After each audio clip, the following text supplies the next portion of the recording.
ఇంట్లో ఉల్లిపాయ, వెల్లుల్లి ఉంటే చాలండి. నిమిషాల్లో తయారు చేసుకునే ఉల్లిపాయ, వెల్లుల్లి పచ్చడి మీ భోజనానికి ప్రత్యేకమైన రుచినైతే తీసుకువస్తుంది.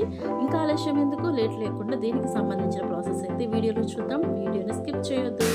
ఫస్ట్ స్టవ్ ఆన్ చేసి పాన్ పెట్టి ఆయిల్ హీట్ అయ్యాక దీనిలో కారానికి సరిపోయే విధంగా కొన్ని ఎండుమిర్చి, అలానే కొన్ని ఎక్కువ వెల్లుల్లి రెబ్బలు ఇవి ఆయిల్లో వేయించుకోవాలండి.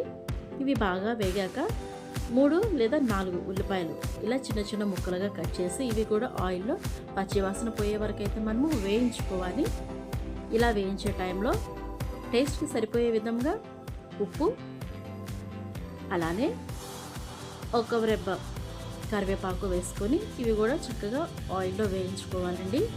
ఒక 5 మినిట్స్ ఆగాక దీనిలో వేయించుకున్న కొన్ని పల్లీలు, అలానే కొంత జీలకర్ర, చిన్న నిమ్మకాయ సైజ్ అంత చింతపండు, చివరిలో పసుపు ఇవి కూడా ఒకసారి ఆయిల్లో కలిసేలాగా అలా గరిటెతో తిప్పి ఒక 5 మినిట్స్ అలా ఉంచి సిమ్లో చల్లారనివ్వండి. ఈ చల్లారిన మిశ్రమాన్ని ఒక జార్లోకి తీసుకొని అయితే మనము గ్రైండ్ చేసుకోవాలి. గ్రైండ్ చేసే టైంలో నార్మల్ వాటర్ బదులు ఐస్ క్యూబ్స్ కానీ లేదా బాగా చల్లని వాటర్ కానీ వాడటం వలన పచ్చడి టేస్ట్ అనేది మారకుండా చాలా బాగుంటుంది. మీకు నచ్చితే ఈ టిప్ అయితే ఫాలో అవ్వండి. చూడండి, వీటికి మనకి పచ్చడి అయితే రెడీ అయిపోయింది. దీనిలోకి కావాల్సిన తాలింపు ఏ విధంగా పెట్టుకోవాలో చూద్దాము.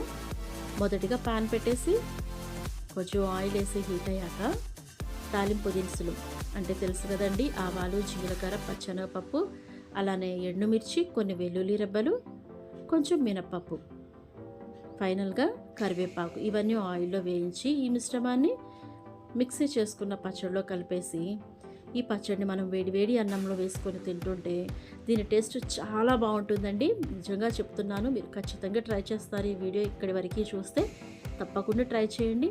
ఇలాగే బోలెడన్ని రెసిపీస్, అలానే చాలా మంచి చిట్కాల కోసం మన ఛానల్ని సబ్స్క్రైబ్ చేసి వీడియోని లైక్ చేయండి.